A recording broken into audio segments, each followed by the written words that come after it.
नमस्कार, आप देख रहे हैं उदयपुर न्यूज। आपके साथ मैं हूं कृतिका। खबरों में जाने से पहले नजर डालते हैं अब तक की हेडलाइंस पर। दशहरा दीपावली मेले का हुआ रंगारंग आगाज। हाई अलर्ट को देखते हुए पहली बार लगे मेटल डिटेक्टर।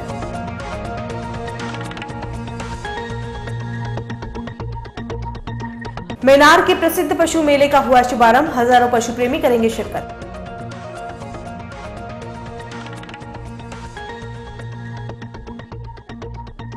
फायरिंग के आरोपियों ने लगाए फंसाने के आरोप। एसपी सहित अधीनस्थ अधिकारियों के खिलाफ दिया परिवार।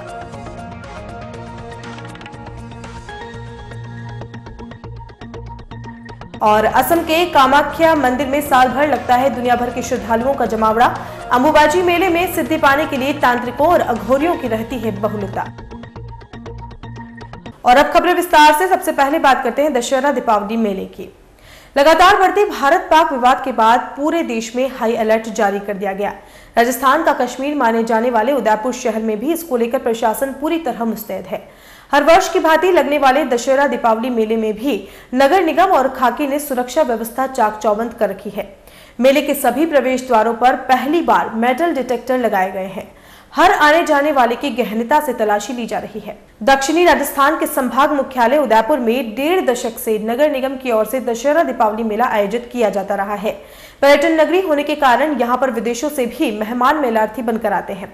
10 दिनों तक मेला प्रांगण में लाखों लोगों की आवाजाही रहती है।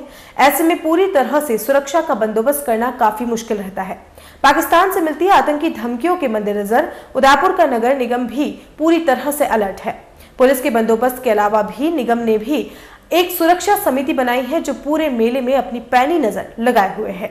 उरी में हुए हमले और पाकिस्तान के अंदर घुसकर सर्जिकल स्ट्राइक करने की घटना के बाद भारत और पाकिस्तान का विवाद लगातार गहराया जा रहा है।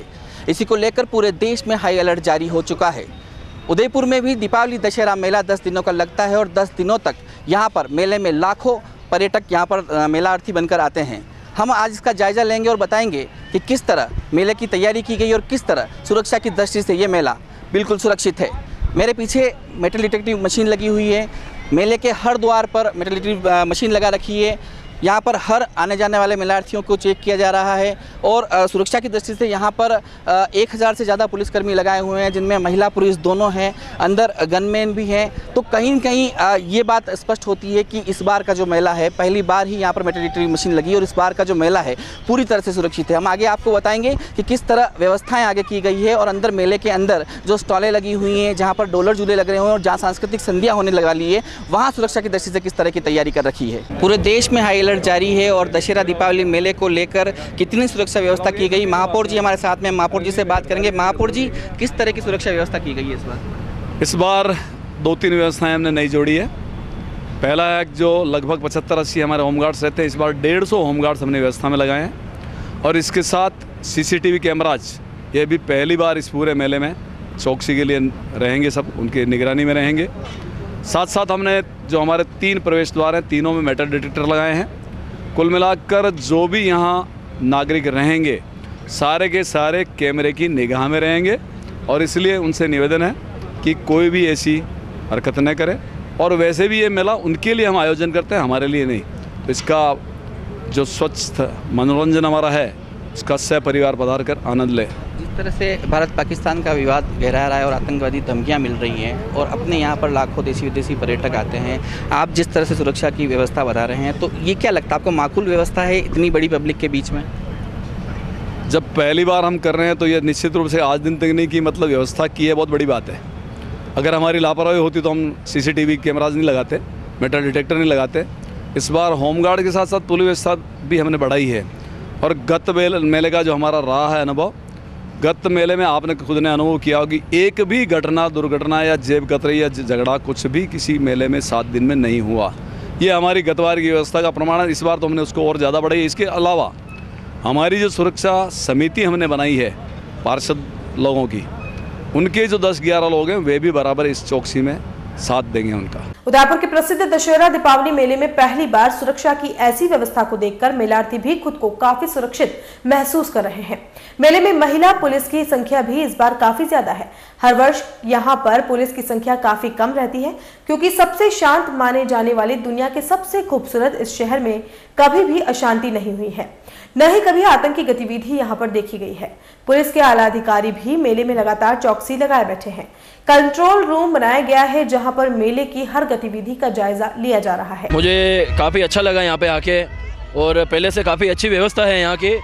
और यहाँ पे जो पुलिस वाले काम कर रहे हैं, इस बार वो मशीन भी लगा रखी है जो आने जाने वाले लोगों के बैग चेक हो रहे हैं, और काफ़ी व्यवस्था बढ़ी हुई है। और आज पहली बार देख रहा हूँ उदयपुर में गनमैन भी लगा रखे हैं, कम से कम 1000 पुलिस वाले यहाँ लगे हुए हैं। देखो, भारत पाकिस्तान का सर्जिकल स्ट्राइक का जो मुद्दा है उसको लेकर पूरे देश में सुरक्षा की दृष्टि से माहौल गर्म है। अभी पूर्ण सुरक्षा व्यवस्था, सारी सुरक्षा एजेंसियां अपना दमखम लगाए हुए हैं। जैसे कि यहाँ पे दीपावली दशहरा का मेले का आयोजन हो रहा है, उदयपुर में भी सुरक्षा चाक चौबंद है। आज यहाँ मेले में भी होमगार्ड्स और पुलिस के जवानों ने अपनी मुस्तैदी दिखाई है। यहाँ रिफ्लेक्टर्स लगे हुए हैं जहाँ पे जांच की जा रही है, कोई भी असामाजिक तत्व या असामाजिक वस्तु का मेले में प्रवेश नहीं हो, इसको लेकर पूर्ण सावधानी बरती जा रही है। और बहुत अच्छा है, हज़ारों लोग यहाँ आएंगे तो सुरक्षा करनी चाहिए प्रशासन को इस ओर।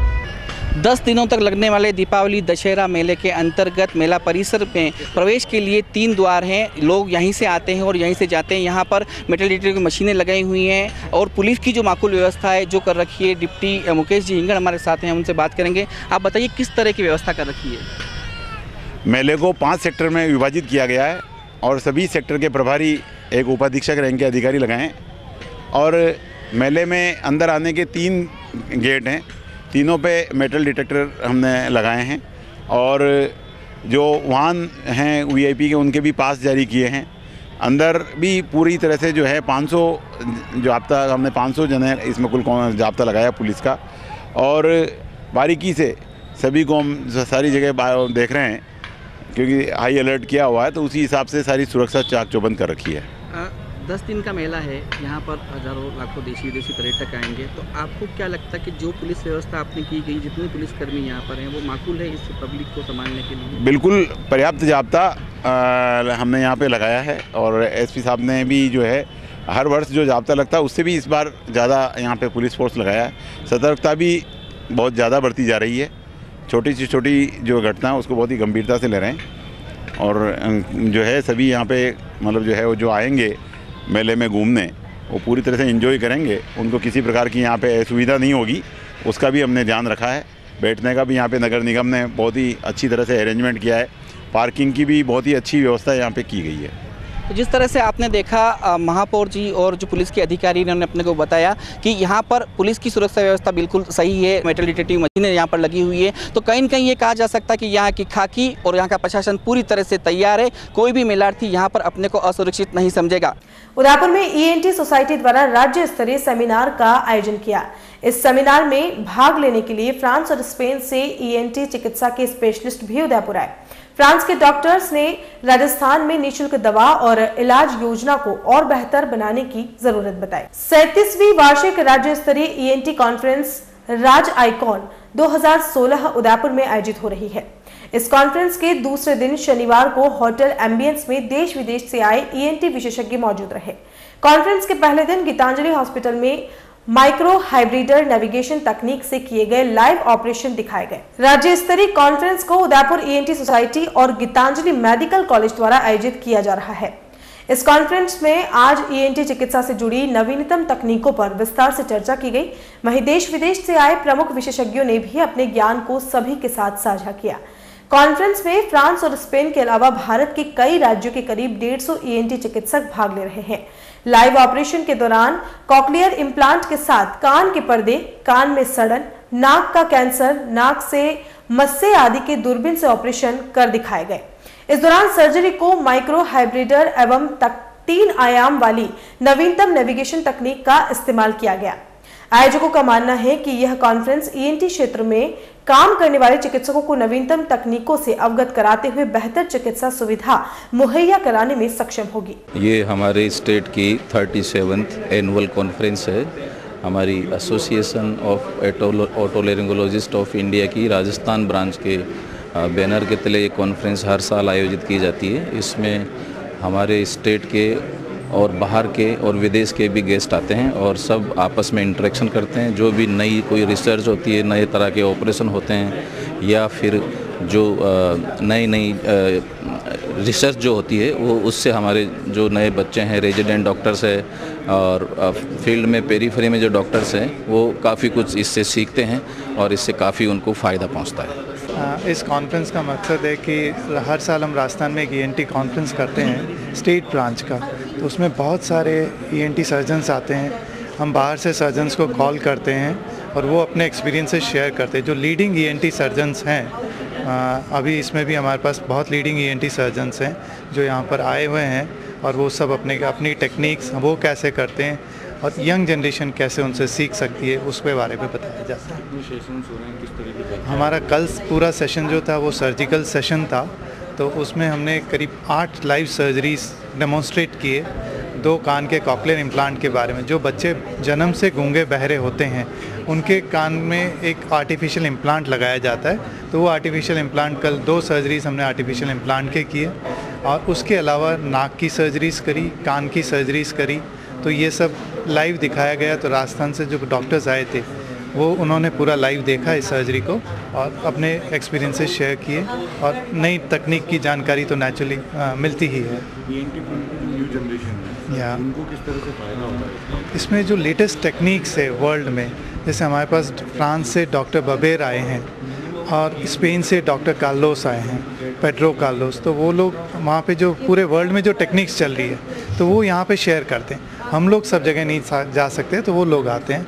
ऐसे बॉम्बे से डॉक्टर शरद हैं, जयपुर से डॉक्टर सतीश जैन साहब हैं। ही इज़ ए लीडिंग मतलब बहुत रिनाउंड वर्ल्ड रिनाउंड फैकल्टी है, तो वो यहाँ पर आए हैं। देन मिलिंद नवलखे सर आए हैं बॉम्बे से, जो साइलो एंडोस्कोपी में मास्टर हैं, तो वो लोग ये सब अपने एक्सपीरियंसेस यहाँ पर शेयर करते हैं। फ्रांस एक ऐसा देश है जहां सभी चिकित्सा सुविधाएं मुफ्त मुहैया कराई जाती है। ऐसे में फ्रांस से आए डॉक्टर JP बिबियान ने राजस्थान की निःशुल्क दवाई एवं चिकित्सा व्यवस्था के बारे में जानकारी ली। हालांकि वे राजस्थान की इस व्यवस्था से संतुष्ट नहीं दिखे और उन्होंने सरकार से इस योजना को और बेहतर कर आम आदमी को फायदा पहुंचाने की अपील की। डॉक्टर बिबियान ने साफ किया कि फ्रांस में राजस्थान के मुकाबले चिकित्सा व्यवस्था ज्यादा बेहतर है और इसका बड़ा कारण आर्थिक स्थिति का अंतर भी हो सकता है। निःशुल्क चिकित्सा के बारे में बोलते हुए डॉक्टर बिबियान ने बताया कि फ्रांस में 99% इलाज निःशुल्क सरकार द्वारा किया जाता है, लेकिन भारत में स्थिति पूरी तरह से विपरीत है और उन्होंने इसका जिम्मेदार स्थानीय सरकार को माना है। तो वहीं स्पेन से आए डॉक्टर पेड्रो क्लोरिस ने कॉक्लियर इम्प्लांट को भारत में और अधिक सस्ता करने की बात कही। उनका मानना है कि यदि कॉक्लियर इम्प्लांट सस्ती दरों पर भारत में भी उपलब्ध होंगे तो बच्चे अच्छे से अपनी जिंदगी जी पाएंगे और आगे जाकर अपने देश का नाम भी रोशन करेंगे। India a long time ago, and now the level of the ENT in your country is more and more better. And if you compare with France, the level is, and Spain, the level is good.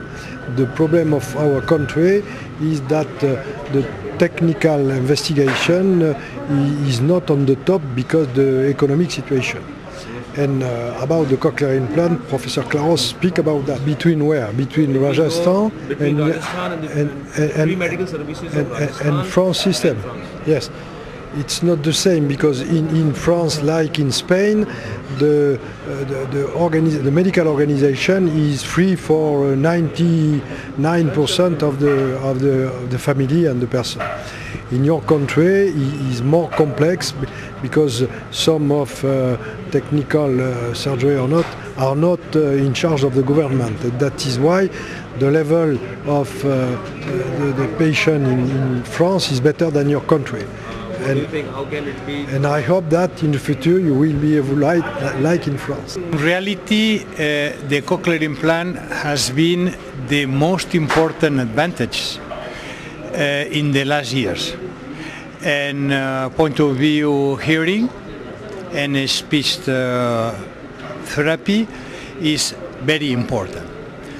In our aim, the facilities to offer one cochlear implant to the one young child, it's the capacity to develop a normal speaking and a normal hearing in the future.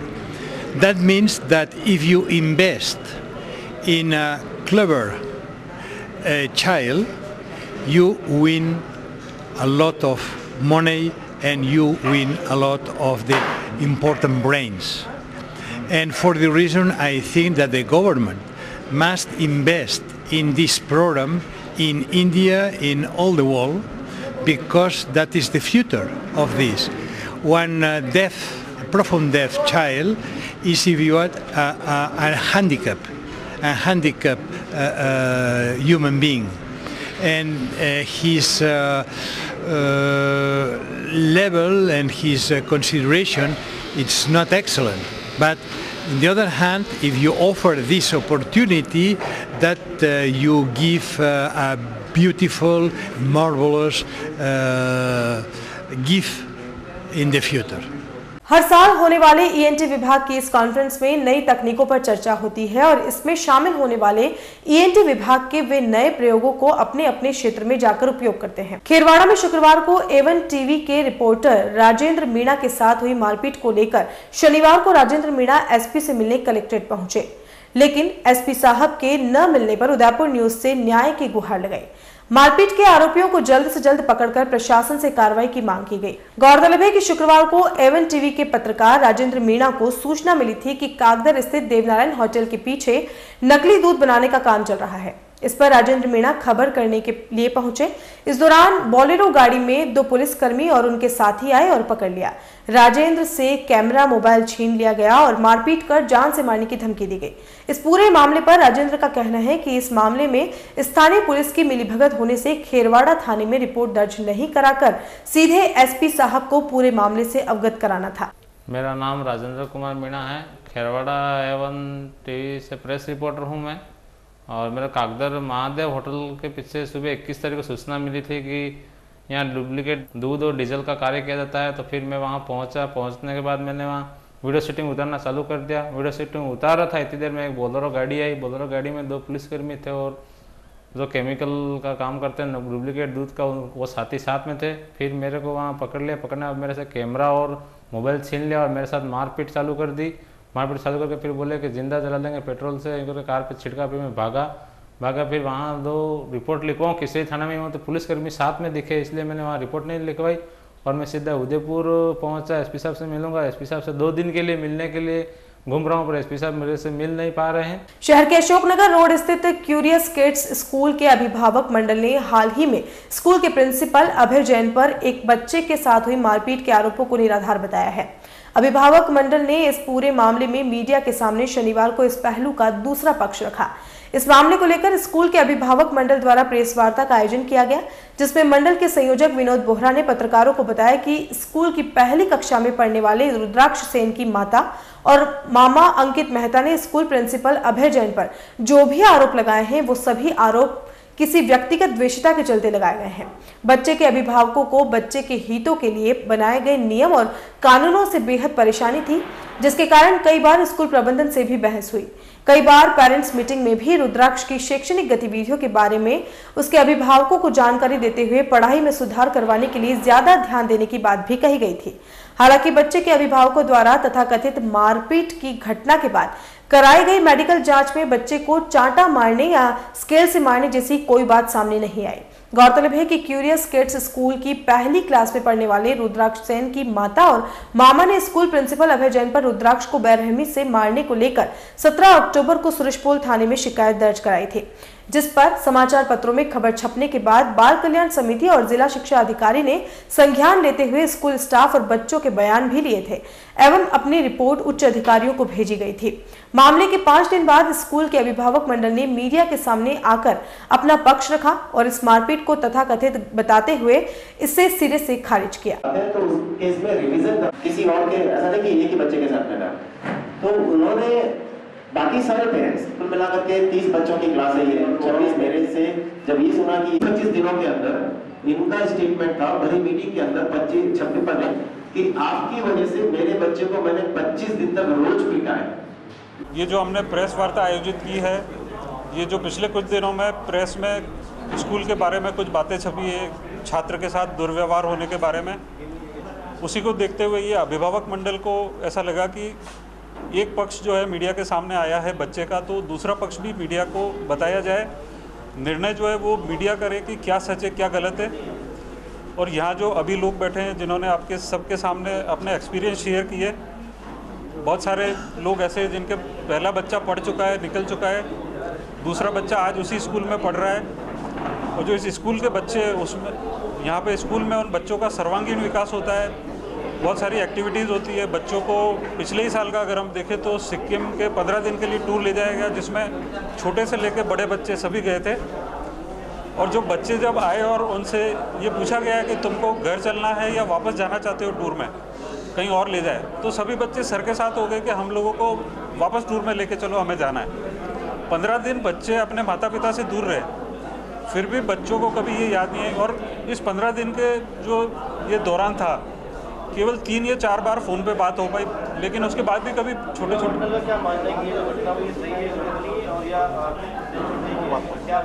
अभिभावक मंडल ने अपना पक्ष जो है वो रखने की कोशिश की है। ये जो मीडिया के सामने एक पक्ष आया है, लेकिन यहाँ जो आप लोगों ने अनुभव सुने कि बच्चे जो है वो उनका प्रिंसिपल सर के साथ, स्कूल के साथ कितना अटैचमेंट है।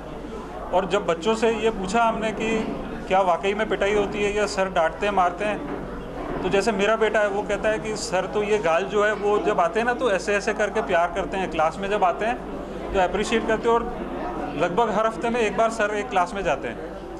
तो जब उस दिन का बच्चे इंतज़ार करते हैं कि सर आएंगे, तैयारी करते हैं बच्चे, और सर मेरे से क्वेश्चन पूछेंगे तो मैं जवाब दूंगा, मेरे को अप्रिसिएशन मिलेगा, ये सब चीज़ें होती हैं। तो हमें तो ये विश्वास हो ही नहीं सकता है कि ऐसा कुछ घटना हुई होगी। और ये जो कुछ भी हुआ है, जो आया है मीडिया में, ये बड़ा दुर्भाग्यपूर्ण है, और इसीलिए हम यहाँ पे इकट्ठा हुए हैं कि हम भी अपना पक्ष रख सकें। और यहाँ रुकेंगे एक ब्रेक के लिए, आप देखते रहिए उदयपुर न्यूज़। नए रिश्तों की मुस्कुराहट हम बखूबी समझते हैं।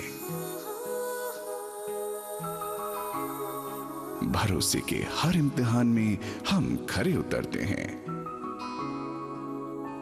जिंदगी की शाम होने से पहले यहाँ खुशियों के चिराग जलते हैं। खुशनुमा माहौल में यहाँ दिल के इरादे झलकते हैं। अनकहे जज्बातों को भी हम खूब समझते हैं। We at Geetanjali Hospital serve to see the smile on your face. World-class infrastructure and all the specialties covering from common cold to cancer, accident, maternity, cardiology, and compassionate doctors with holistic patient care. Geetanjali Hospital, health is high.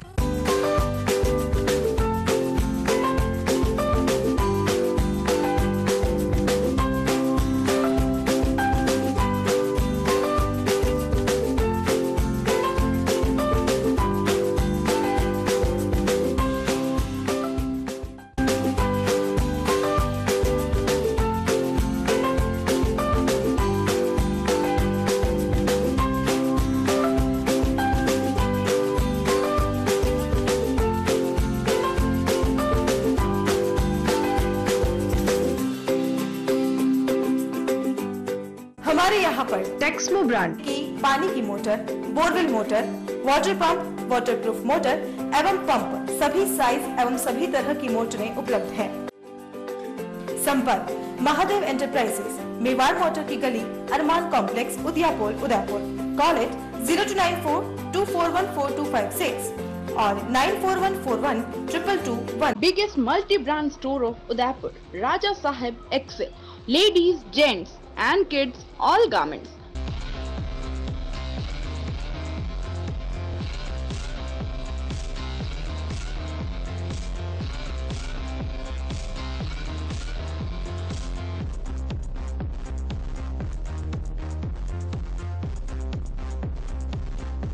Fort 11 Bhopalpura opposite Gattani Hospital, Udaipur. Call at 029424111066. Royal Motors लगातार 30 वर्षों से आपकी सेवा में। Hero मोटर्सकॉर्प का सबसे बड़ा एवं अत्याधुनिक शोरूम एवं वर्कशॉप, जहां आपको मिलेंगी विश्व स्तरीय सर्विस एवं जनरल पार्क की सुविधा। हीरो मोटर्सकॉर्प के सभी मॉडल उपलब्ध। बुकिंग का लाभ उठाएं। Royal Motors company 57 Panchavati, Udaipur. Phone 24268838। Royal Hyundai लगातार 7 वर्षों से आपकी सेवा में। हुंडई के सभी मॉडल उपलब्ध।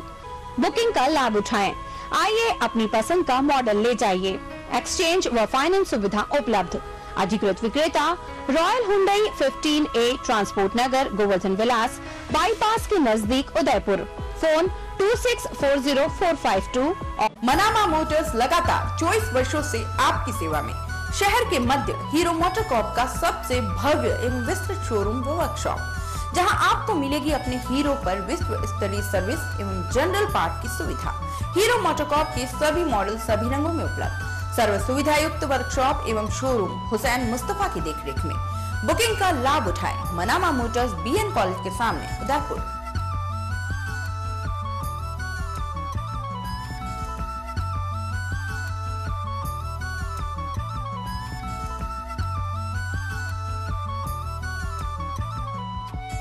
राज मंदिर बजाज शहर का एकमात्र ऐसा शोरूम जहां पर आपको मिलेंगे बजाज कंपनी के सभी 2 व्हीलर व्हीकल एक ही छत के नीचे। साथ ही स्पेयर पार्ट्स व सर्विस की सुविधा भी उपलब्ध है।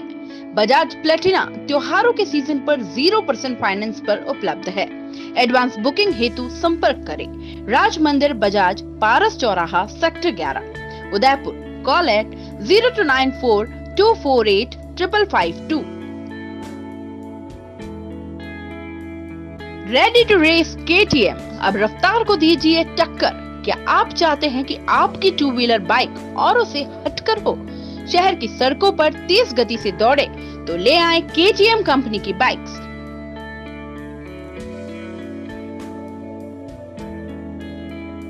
तो आज ही आए KTM, पारस चौराहा, सेक्टर 11। संपर्क करें 0294 248 2855 9414120155। ब्रेक के बाद आपका स्वागत है। दीपावली के करीब आते ही सहकारी उपभोक्ता भंडार ने भी कमर कस ली है। दीपावली को लेकर सहकारी उपभोक्ता भंडार ने अपने द्वारा बनाई गई देशी घी की मिठाई बाजार में उतारने की तैयारी कर ली है।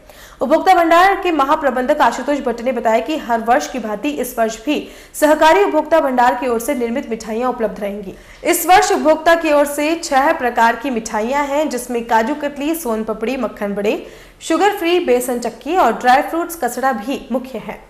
साथ ही शिवकाशी से मंगवाए गए पटाखे मुख्य हैं, जो विश्वसनीय और MRP से काफी कम कीमत पर उपलब्ध है। हर वर्ष की भांति इस बार भी दीपावली पे भंडार शुद्ध घी से मिठाइयाँ निर्मित करवा रहा है।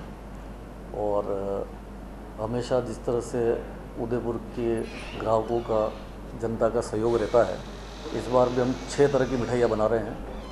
एक तो काजू कतली, सोन पपड़ी, बेसन चक्की, मक्खन बड़े, ड्राई फ्रूट कसाटा जो लास्ट टाइम इंट्रोड्यूस किया था हमने, उसकी डिमांड ज़्यादा है, इसलिए इस बार भी हम उसको रिपीट कर रहे हैं।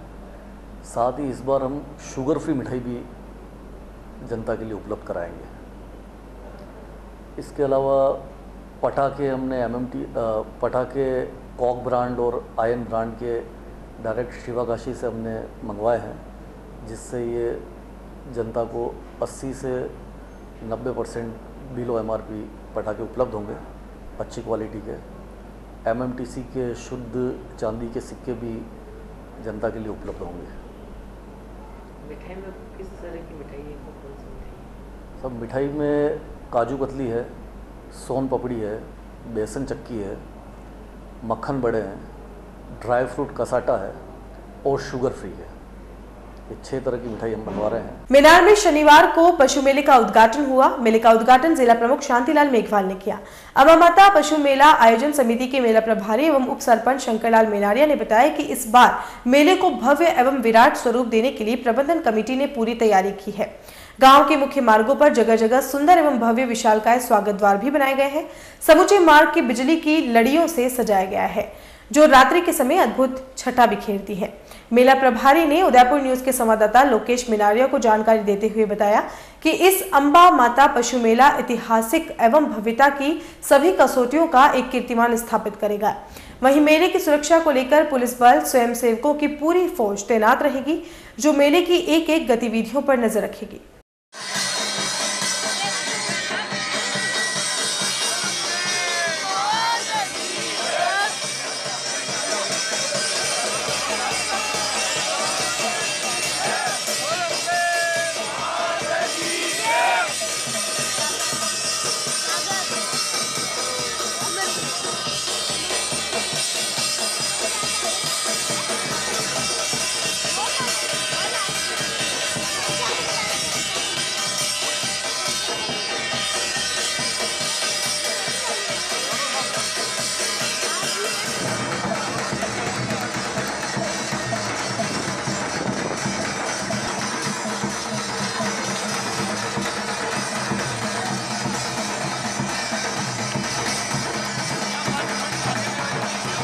वर्तमान में आधुनिक युग में मॉल में हर सामान मिलता है, मगर वर्षों से ये गांव में ये मेले लगते हैं। ये एक गांव की परंपरा है कि साल भर में इस शादी मेला लगता है, वो वहाँ चीज़ें लाना, कुछ हर चीज़ उस मेले में मिलती है। और सभी ग्रामवासी भी और आसपास के जो गांव हैं वो भी इस मेले में आते हैं और लुत्फ़ उठाते हैं। शाम को फिर सांस्कृतिक कार्यक्रम या कवि सम्मेलन जो भी आयोजन करते हैं गांव के विकास के लिए। अभी स्वच्छ भारत मिशन के अंतर्गत हर गांव, हर ग्राम पंचायत को स्वच्छ भारत मिशन के अंतर्गत एक प्रार्थी को 12,000 रुपये पोषण राशि शौचालय बनाने के लिए दी जाती है, ताकि उससे गांव स्वस्थ रहे, अपन स्वस्थ रहे और उस गांव में गंदगी न रहे और वो गांव हरा भरा रहे। सरकार 12,000 रुपये उस प्रार्थी को देती है और घर में शौचालय बनाए और शौचालय बनाने के बाद इस शौचालय का उपयोग करें। सरकार की तरफ से, केंद्र और राज्य सरकार की तरफ से बहुत सारी ऐसी योजना चल रही है जो बराबर ग्रामवासी या जो गरीब लोग हैं उस योजना को लाभ उठा रहे हैं। वैसे डेयरी में मेनली हम लोग पशुओं को पशु आहार के रूप में उपलब्ध कराते हैं और इसमें राजस्थान में 4 संयंत्र लगे हुए हैं। एक जोधपुर में है, एक भीलवाड़ा में है, एक अजमेर में है और एक नदवाई में है। यहाँ पे 15 दिन में एक बार टेंडर होता है और ये सारे जो ज्वार, बाजरा, मक्की और ये सारे जो हैं उस पशु आहार के इंटीग्रेंट्स हैं। यदि किसी किसान के पास में ज़्यादा मात्रा में इसका उत्पाद है तो वहाँ पशु आहार संयंत्र में 15 दिन में जो टेंडर होते हैं उसमें वो भाग ले सकते हैं और उसमें जो टेंडर की रेट कोट होती है उसके अकॉर्डिंग उसको वापस उसमें पैसा मिल जाता है। और ये एक लगातार चलने वाली प्रक्रिया है जहाँ पे कि उनकी हमेशा डिमांड रहती है। तो इस तरह से बहुत अधिक उत्पादन को वहाँ कंज्यूम कर सकते हैं और उनको बेटर रेट भी मिलता है। मैडम, मेले में आप क्या सौगात छोड़ के जा रहे हो? मेले में जो भी विकास की चीज़ें आई है वो सारे हमारे जनप्रतिनिधियों ने घोषणा करी है और दीपावली पर मैं मेरे जिस फील्ड से जुड़ी हुई हूँ दूध उत्पादकों का, उनकी जो रेट अभी हम दे रहे हैं उससे काफ़ी हाइक करके करीब 2 रुपये का तोहफा हम दीपावली पर हमारे सारे दूध उत्पादकों को दे रहे हैं, जो बहुत जल्दी हम लोग डिक्लेयर करें।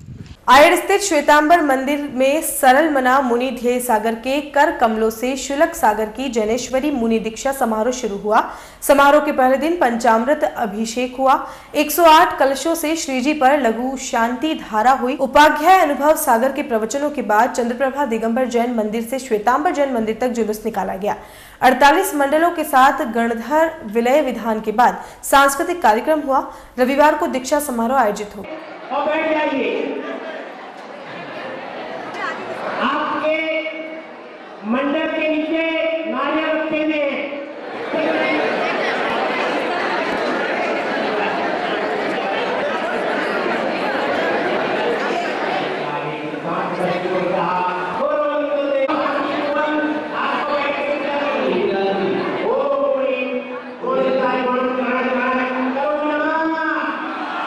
थोड़ा सरल मना मुनि ध्येय सागर जी के सानिध्य में शुल्क 105 श्री प्रसिद्ध सागर जी महाराज की मुनि दीक्षा कल होने जा रही है। उसी उपलक्ष्य में आज गणधर विलय विधान, जिसमें करीबन 400 इंद्र इंद्राणियों सहित बड़ी धूमधाम से प्रतिष्ठाचार्य धर्मचंद जी शास्त्री अष्टापद के द्वारा संपन्न कराया जा रहा है। इसमें आचार्य श्रमणाचार्य आचार्य विमल सागर जी महाराज, उपाध्याय अनुभव सागर जी महाराज, मुनि ध्येय सागर जी महाराज, प्रज्ञामती माता जी, सत्संग 4 संघ का यहाँ मिलन हुआ है और चारों संघ के सानिध्य में यह व्रत बहुत बड़ा रूप जो उदयपुर में मेरे हिसाब से प्रथम बार हो रहा है। इतना बड़ा प्रोग्राम हमने हमारी जिंदगी में भी नहीं देखा। ये प्रोग्राम कल जिसमें मुनि दीक्षा होगी। लेक सिटी उदयपुर में भारत में शनिवार को सामाजिक रूपांतरण और विकास प्रक्रियाओं के विषय पर एक राष्ट्रीय कॉन्फ्रेंस का आयोजन किया गया। इस मौके पर इस राष्ट्रीय संगोष्ठी में आए देश भर के समाजशास्त्रियों ने अपने महत्वपूर्ण सुझाव को आपस में साझा किया। 2 दिन तक चली इस संगोष्ठी में आयोजित हुए तकनीकी सत्रों के दौरान देश भर से आए सभी विशेषज्ञों ने सामाजिक रूपांतरण और पुनर्संरचनाएं, समाज पर औद्योगिकरण, वैश्वीकरण और नगरीकरण के प्रभावों जैसे कई मुद्दों पर महत्वपूर्ण मंथन किया गया। संगोष्ठी के तकनीकी सत्रों के बीच में प्रख्यात समाजशास्त्री प्रोफेसर राजीव गुप्ता और प्रोफेसर योगेश अटल को विशिष्ट सम्मान दिया गया। शहर के बीएन गर्ल्स कॉलेज में आयोजित हुई इस कॉन्फ्रेंस में देश भर के करीब 400 समाजशास्त्रियों ने भाग लिया। I would like to tell the audience, I'm not sure whether everybody knows this, but some of people like Professor Harish Doshi, Professor PG college now. The founding principal was my grandfather, Shri Ran Bahadur Singh Chauhan, and photographs taken him because I know him. That was a very close association. And my father, Professor B.R. Chauhan, who's I think also the president of Indian Socialist Society, and I meet here and there. Almost everybody told me my father's role in their life, in their career, and I cannot tell you how. 23वीं Rajasthan समाजशास्त्री परिषद जो आयोजित हो रही है, यह 2 दिवसीय राष्ट्रीय संगोष्ठी 21 तारीख को प्रारंभ हुई और आज 22 को उसका समापन होने जा रहा है। 21 तारीख को यहाँ पे 3 तकनीकी सत्र संगोष्ठी में हुए थे और 1 सिंपोजिया हुआ था, और आज 4 तकनीकी सत्र हुए और 1 सिंपोजिया हुआ। इसमें देश भर से करीब 400 प्रतिभागियों ने सहभागिता की है। 21 तारीख मुख्य वक्ता प्रोफेसर तुलसी पटेल थी और चीफ गेस्ट अजमेर विश्वविद्यालय के कुलपति प्रोफेसर कैलाश सोडानी थे। आज समापन समारोह के मुख्य अतिथि प्रोफेसर एस.एस. सारंगदेव और कुलपति किस तरह की चर्चा जी एस.एस. सारंगदेव साहब हैं, और मुख्य वक्ता आभा चौहान जम्मू कश्मीर से रही हैं। ये राष्ट्रीय संगोष्ठी भारत में सामाजिक रूपांतरण और विकास प्रक्रियाओं पर आयोजित की गई थी। इसमें पिछले 2 दशकों से लगाकर मूलतः और अभी किस प्रकार के पारिवारिक सामाजिक नातेदारी में परिवर्तन आ रहे हैं, ऑनलाइन सर्विसेज की क्या भूमिका रही है, मीडिया किस तरह से इसमें अपना रोल प्ले कर रहा है, और राजस्थान में सोसाइटियल किस प्रकार के चेंजेस आए हैं, औद्योगिकरण, नगरीकरण, ग्लोबलाइजेशन का अभी हमारे सोसाइटी पर क्या प्रभाव पड़ रहा है और इसके क्या अच्छे और बुरे परिणाम आ सकते हैं, इस पे विशेष मंथन किया गया है। देश भर से यूपी, जम्मू, दिल्ली, गुजरात, ये महाराष्ट्र, मध्य प्रदेश, यहाँ सबसे मुख्य वक्ता आए थे और पूरे राजस्थान से लगभग सभी डिस्ट्रिक्ट से यहाँ लोगों ने पार्टिसिपेट किया है। मैं समझता हूँ इस संगोष्ठी की जो सार यहाँ पे प्रस्तुत किया गया है वो आगे आने वाले नीति निर्धारकों और शोधार्थियों के लिए मार्ग प्रशस्त कर। उदयपुर के सेक्टर 11 में हुई फायरिंग के आरोपी कमलेश चौधरी ने पुलिस के अधिकारियों पर झूठा फंसाने के गंभीर आरोप लगाए हैं। कमलेश चौधरी ने पुलिस अधीक्षक राजेंद्र प्रसाद गोयल सहित 8 पुलिसकर्मियों के खिलाफ कोर्ट में वाद दायर कर कार्रवाई करने की मांग की है। दरअसल 26 जून को एक व्यवसायी के घर हुई फायरिंग के मामले में पुलिस ने कमलेश चौधरी को षड्यंत्र रचने के आरोपी बनाया था, लेकिन कमलेश चौधरी के अनुसार वे इस दौरान चित्तौड़गढ़ की एक होटल में मौजूद थे। वहीं इस दिन तबीयत खराब होने पर चित्तौड़गढ़ के हॉस्पिटल में चिकित्सा परामर्श भी लिया। कमलेश चौधरी का आरोप है कि उन्होंने पुलिस के सामने सारे तर्क रखे, लेकिन पुलिस ने उनकी एक न सुनी और उन्हें झूठा फंसाया। कमलेश चौधरी द्वारा दायर किए गए वाद में पुलिस पर दूसरे पक्ष के वाहनों का इस्तेमाल कर गिरफ्तार करने पहुंचने और गिरफ्तारी के दौरान बदसलूकी करते हुए झूठी जानकारियां बाहर पहुंचाने की भी आरोप लगाए हैं। कमलेश चौधरी ने कोर्ट से उचित कार्रवाई करने की मांग की है। कोर्ट ने कमलेश चौधरी के वाद पर 11 नवंबर को सुनवाई करना निश्चित किया है।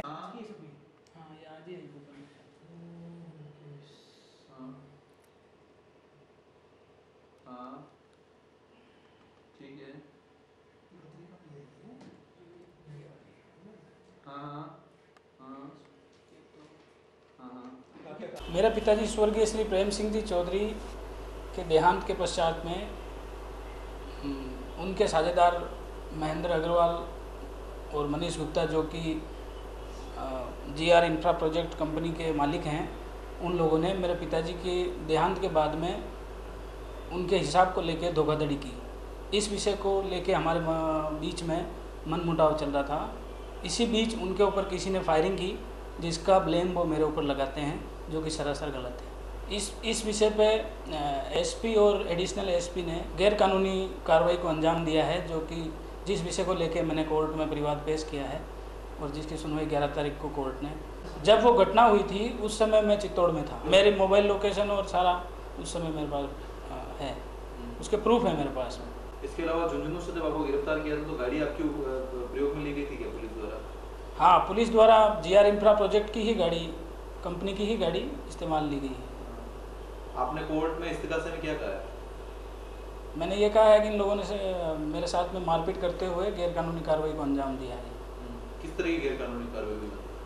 मतलब उसकी गाड़ी में लाना और उससे रिश्वत लेकर एसपी और एडिशनल एसपी द्वारा कार्रवाई करना, इस विषय को लेकर मैंने परिवाद पेश किया है। तो आप उस समय मीडिया में उपस्थित क्यों नहीं हो? आप क्यों मीडिया में उपस्थित? उस समय मुझे तो जेल में डाल दिया था, तो मैं बंद था। अब कोर्ट से उचित कानूनी कार्रवाई चाहता हूँ। आज उदयपुर न्यूज आपको एक ऐसे शक्तिपीठ के बारे में बताने जा रहा है जो दुनिया भर में प्रसिद्ध है और कहा जाता है कि यहाँ पर आने वाले हर खासो आम की मन्नत पूरी होती है। जी हाँ, हम बात कर रहे हैं भारत के असम प्रदेश की राजधानी गुवाहाटी में स्थित मां कामाख्या शक्तिपीठ की। यह मंदिर नीलांचल पहाड़ी पर स्थित है जो देवी कामाख्या को समर्पित है। 52 शक्तिपीठों में से एक कामाख्या मंदिर सबसे पुराना भी है। कहा जाता है कि जब सती के पिता दक्ष ने अपनी पुत्री और उसके पति शंकर को यज्ञ में अपमानित किया और देवादिदेव महादेव को अपशब्द कहे तो सती ने दुखी होकर आत्मदहन कर लिया। क्रोधित हुए शंकर ने सती की मृतदेह को उठाकर संहारक नृत्य किया।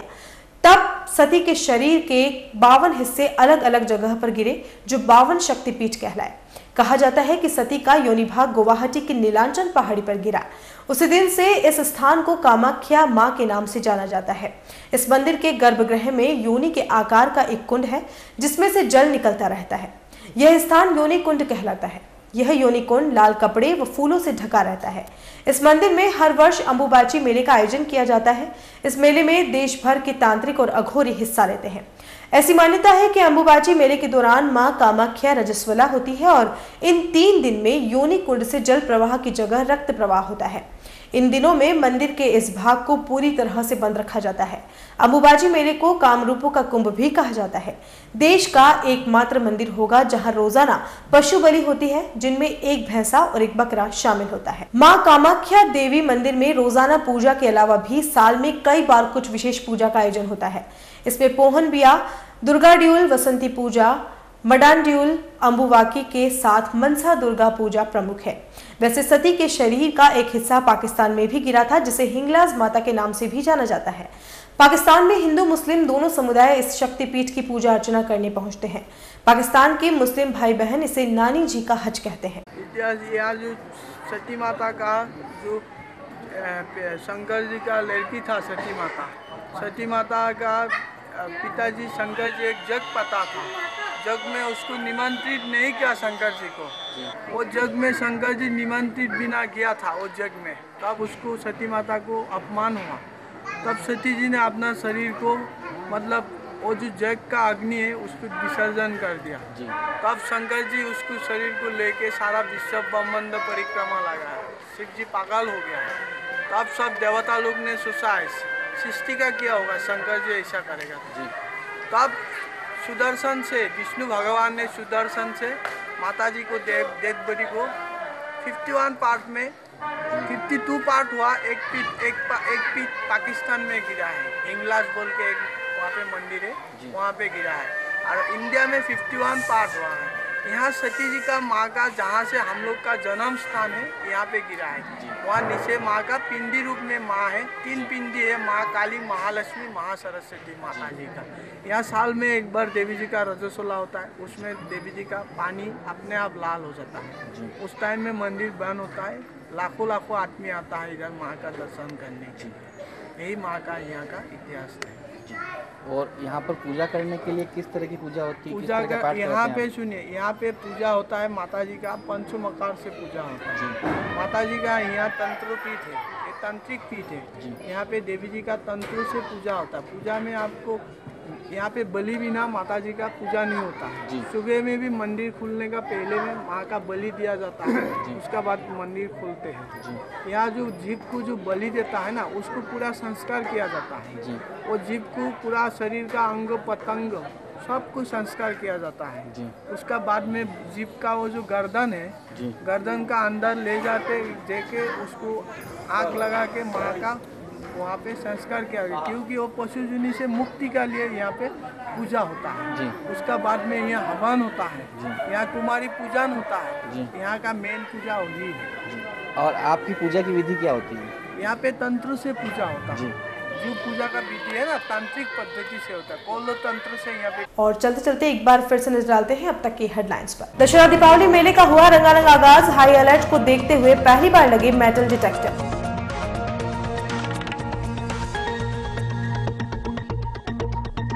मेनार के प्रसिद्ध पशु मेले का हुआ शुभारंभ, हजारों पशु प्रेमी करेंगे शिरकत।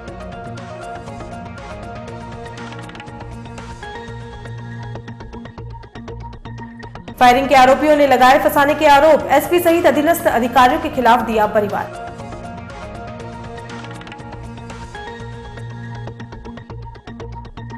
और असम के कामाख्या मंदिर में साल भर लगता है दुनिया भर के श्रद्धालुओं का जमावड़ा। अंबुबाची मेले में सिद्धि पाने के लिए तांत्रिकों और अघोरियों की रहती है बहुलता। उदयपुर न्यूज के इस बुलेटिन में फिलहाल इतना ही। शहर की तमाम हलचल से आपको आगे भी रूबरू करवाते रहेंगे। फिलहाल इजाजत दीजिए कृतिका चौबीसा को, और खबरों के लिए देखते रहिए उदयपुर न्यूज। नमस्कार।